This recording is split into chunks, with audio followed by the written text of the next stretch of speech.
கொக்கு டிவி. பறக்கும் magic car. ஒரு கிராமத்தில் அருண் என்கிற சிறுவன் இருந்தான். அவன் அம்மா தன் வறுமையிலும் தன் மகனை படிக்க வைத்தாள். அருணும் பள்ளியில் படித்துக்கொண்டு அவன் அம்மாவுக்கும் உதவியாக இருந்தான்.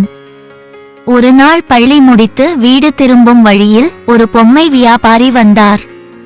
அவரிடம் சில சிறுவர்கள் பொம்மை வாங்கினார்கள். இதை பார்த்த அருணும் பொம்மை வாங்க ஆசைப்பட்டான்.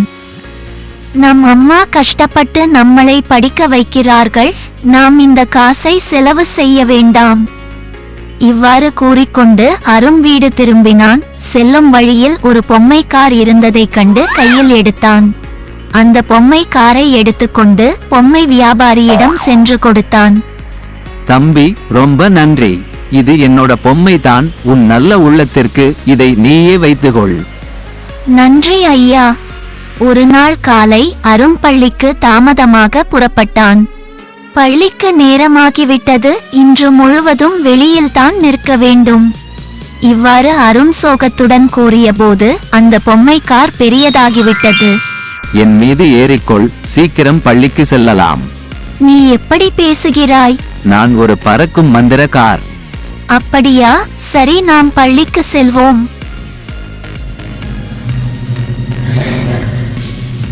அந்த மந்திரக்கார் அருணை பள்ளிக்கு சீக்கிரம் அழைத்து வந்தது. இப்படியே சில நாட்கள் சென்றன. ஒரு நாள் அந்த கிராமத்தில் உள்ள ஒரு பாட்டிக்கு உடல்நிலை சரியில்லை. நம் கிராமத்தில் மருத்துவமனை இல்லை, நகரத்திற்கு தான் செல்ல வேண்டும். இதை கவனித்துக் கொண்டிருந்த அருண் அருகில் சென்றான். வாருங்கள் பாட்டி, என்னிடம் பறக்கும் மந்திர கார் உள்ளது. நான் உங்களை மருத்துவமனைக்கு அழைத்து செல்கிறேன்.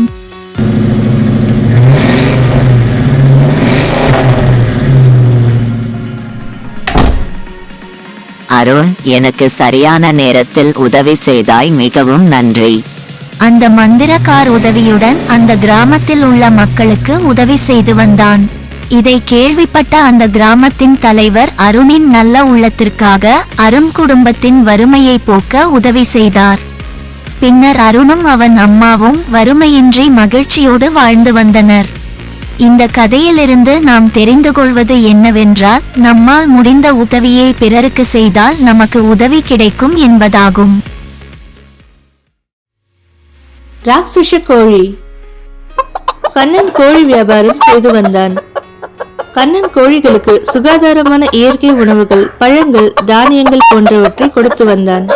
அதனால் கோழிகள் ஆரோக்கியமாகவும் தரமுள்ளதாகவும் இருந்தன. 6 மாதங்களில் கோழிகள் அதிக எடையுடன் விற்பனைக்கு ரெடியானது. கோபால் பழங்கள், காய்கறிகள் வியாபாரம் செய்து வந்தான். நாம் பழங்கள், காய்கறிகள் விற்கிறோம், ஆனால் கண்ணன் கோழி மட்டுமே விற்கிறான். அவனைப் போல நாமும் கோழி வளர்த்து விரைவில் பணக்காரன் ஆகும். முதலில் ஒரு கோழி வளர்ப்போம். கோபால் ஒரு கோழி குஞ்சு வாங்கி வந்தான். கோபால் கோழி குஞ்சுக்கு உணவு கொடுத்தான். என்ன கோபால், கோழி வளர்க்கிறாயா? ஆம் சோமு, நானும் கண்ணனை போல கோழி வளர்த்து பணக்காரன் ஆக வேண்டும். சரி கோபால், உன் கோழி விரைவாக வளர ஊக்க மருந்து கொடு. சரி, அப்படியே செய்கிறேன். கோபால் கோழிக்கு விரைவாக வளரும் மருந்து கொடுத்தான். சில நாட்களில் சோமு சொன்னது சரிதான், கோழி நன்றாக வளர்கிறது. அனைத்து மருந்தையும் ஒரே நாளில் கொடுப்போம். 10 நாளில் கோழி பெரிதாகிவிடும். இவ்வாறு எண்ணிய கோபால் நிறைய மருந்தை கோழிக்கு உணவாக கொடுத்தான். கோழி ஒரே நாளில் மிகவும் பெரிதாகிவிட்டது. நம் கோழி பெரிதாகிவிட்டது. பசி பசி, உணவு கொடு. உணவு தராவிட்டால் உன்னை விழுங்கி விடுவேன். கோழிக்கு பயந்து கோபால் வீட்டில் உள்ள பழங்கள், காய்கறிகளை கொடுத்தான். அவற்றை வேகமாக கோழி தின்றது. கோழி கோபால் வீட்டின் மீது ஏறியது. வீடு உடைந்து விழுந்தது. பழவண்டியும் நொறுங்கியது.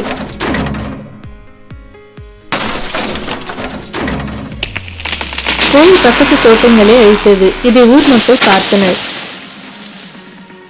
கோபால், உன் கோழியின் அட்டகாசம் தாங்க முடியல, கோழியை காட்டில் விடு. கோழியை ஊர் மக்கள் காட்டில் விட்டனர். இருந்து நாம் தெரிந்து கொள்வது என்னவென்றால், உணவிற்காக வளர்க்கப்படும் விலங்குகள், பறவைகள், மீன்கள் போன்றவற்றுக்கு சுகாதாரமான இயற்கை உணவுகளை கொடுக்க வேண்டும் என்பதாகும். ரயில் விபத்தை தடுக்க ஜல்லிக்கட்டு காலை. காலத்தோடு ஒரு நல்ல மழை பெய்தது. மறுநாள் அருணும் டாமியும் ரயில் தண்டவாளம் அருகே சென்றனர். டாமி, இங்க பாரு, தண்டவாளத்தில் மரம் கிடக்கு. ஆமாம், மரம்லாம் விழுந்து கிடக்கு. கொஞ்ச நேரத்தில் பெங்களூரு ரயில் வர நேரமாகும். ரயில் மரத்தில் மோதி கவுந்தரும். எப்படியாவது ரயிலை காப்பாற்றணும். அப்போ தூரத்து ரயில் வர சத்தம் கேட்டது. உடனே வீட்டிற்கு வந்த அருண் ஜல்லிக்கட்டு காளையின் கொம்பல சிகப்பு துணியை கட்டினான்.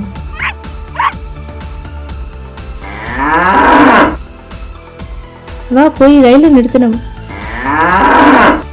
அருண், டாமி, காளை மூவரும் தண்டவாளத்தில் ஓடினாங்க. தூரத்து ரயில் ஸ்பீடா வந்துச்சு. அதை விட ஸ்பீடா காளை ரயிலை நோக்கி ஓடிச்சு. என்ன, மாடு சிகப்பு துணியோடு எதிர்த்தாப்புல வருது. ஏதோ ஆபத்து போல. ரயிலை மெதுவா ஓட்டுவேன். ரயிலும் மெதுவா போனது. தண்டவாளத்தில் மரம் கிடப்பதை டிரைவர் பார்த்தார்.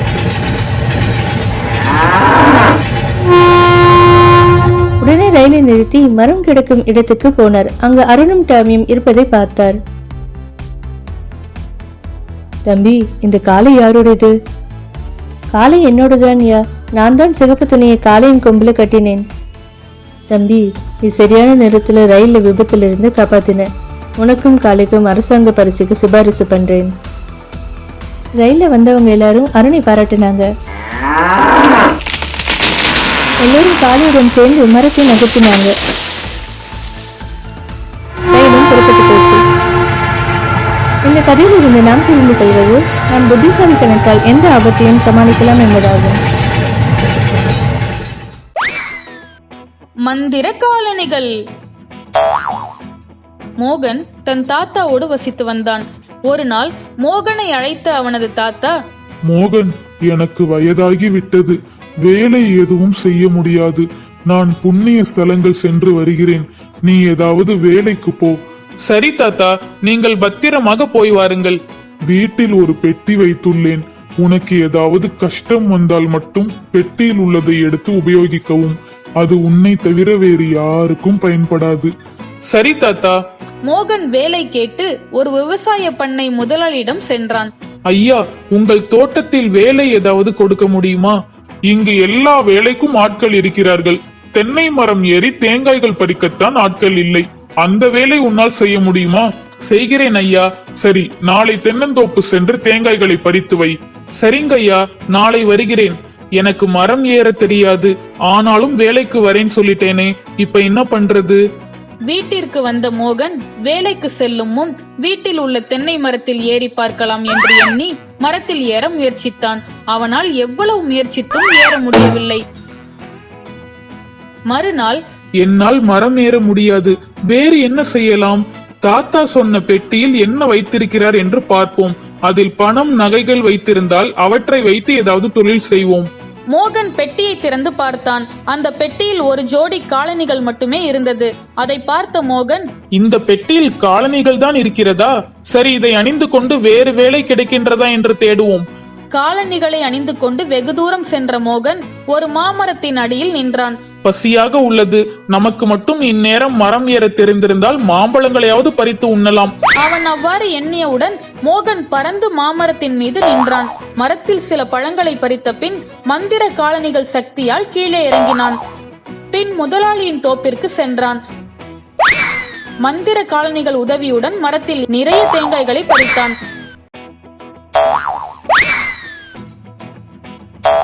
அப்போது அங்கு முதலாளி வந்தார்.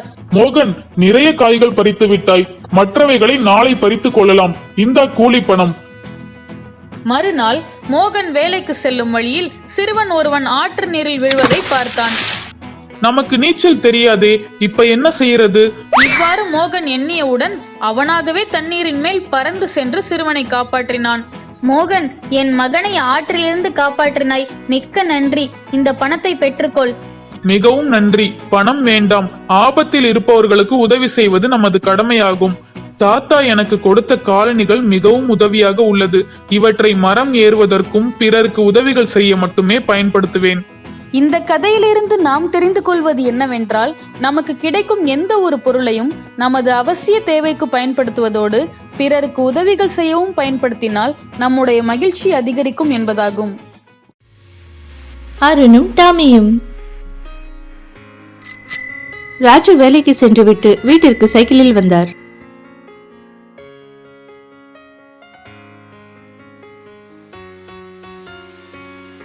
மறுநாள் காலை.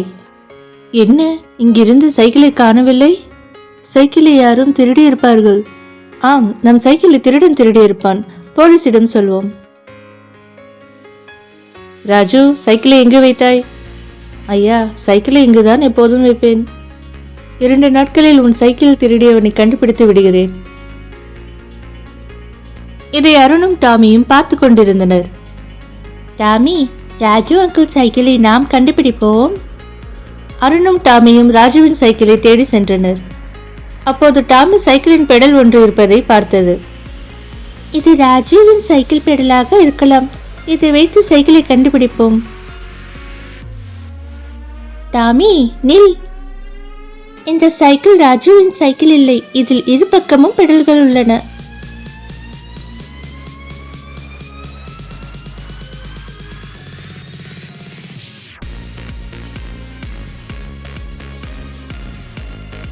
டாமி, இதோ பார், இந்த சைக்கிள் தான் ராஜுவின் சைக்கிள். இந்த சைக்கிளில் ஒரு பக்கம் மட்டும் பெடல் உள்ளது. ராஜு அங்கிளிடம் போய் சொல்வோம்.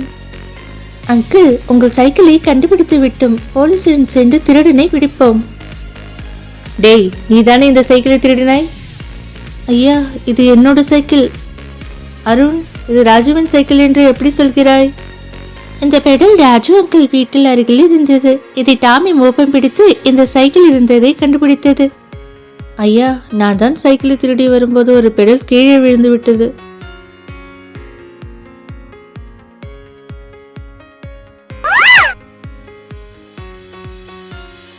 இந்த பெடலை வைத்து நான் திருடியதை இந்த சிறுவன் கண்டுபிடித்து விட்டான். அருண், நீயும் டாமியும் உங்கள் புத்திசாலித்தனத்தால் திருடனை கண்டுபிடித்தீர்கள். உங்களுக்கு எங்கள் வாழ்த்துக்கள். மின்சார பைக். நகரத்தில் வேலை பார்க்கும் ஜெகன் பண்டிகை விடுமுறைக்காக தனது ஊருக்கு வந்தான். நண்பர்கள் வீடு வெகு தூரத்தில் உள்ளது. நடந்துதான் செல்ல வேண்டும். நகரத்தில் உள்ளது போல் இங்கும் வாடகைக்கு மின்சார பைக் இருந்தால் வசதியாக இருக்கும். இவ்வாறு எண்ணிய ஜெகன் நண்பன் வீட்டிற்கு நடந்து சென்றான். வா ஜெகன், உட்கார். ரமேஷ், உன்னை பார்க்க வெகு தூரம் நடக்க வேண்டியுள்ளது. என்ன செய்வது? நம் இருவரிடமும் பைக் இல்லையே.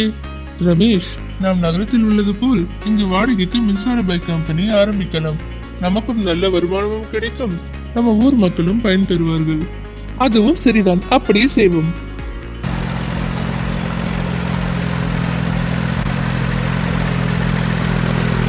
ஜெகன், ரமேஷ் இருவரும் சில மின்சார பைக்குகள் வாங்கி வந்தனர். ரமேஷ், மொபைல் மூலம் இந்த பைக் செல்லும் தூரம், கட்டணம் ஆகியவற்றை தெரிந்து கொள்ளலாம். ஜெகன் ரமேஷுக்கு மின்சார பைக்கை ஓட்டும் முறையை சொல்லிக் கொடுத்தான்.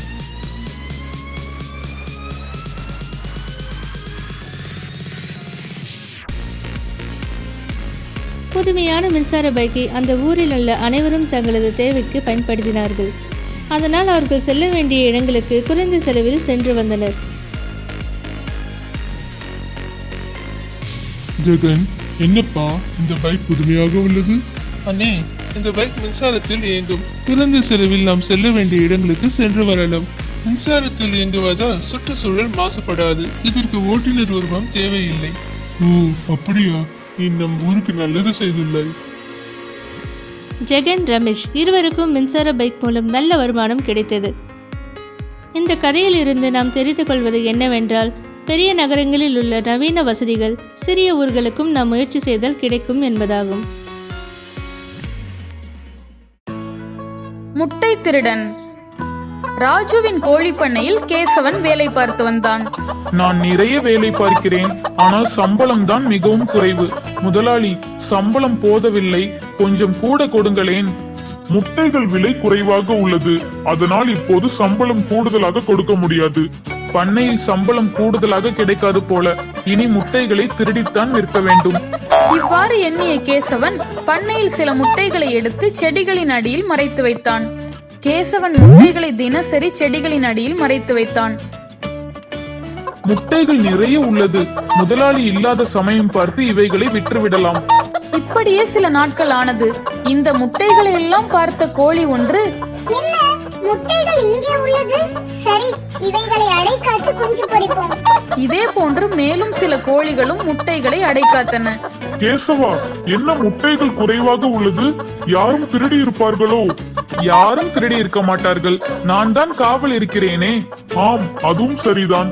சரி, அடுத்த வாரம் நான் வெளியூர் செல்கிறேன், நீதான் பண்ணையை பார்த்து கொள்ள வேண்டும். சரிங்க ஐயா, முதலாளி ஊருக்கு போனவுடன் முட்டைகளை விற்றுவிடலாம் என கேசவன் நினைத்தான். 2 நாட்கள் கழித்து முதலாளியும் கேசவனும் பண்ணையில் இருந்தபோது செடிகளின் அடியில் இருந்து நிறைய கோழி குஞ்சுகள் வந்தன. சில கோழிகளும் வந்தன. கேசவா, கோழிகள் தான் செடிகளின் மறைவில் முட்டைகளிட்டு குஞ்சுகள் பொரித்துள்ளன. முட்டைகளை விட கோழி குஞ்சுகள் கூடுதல் விலை போகும்.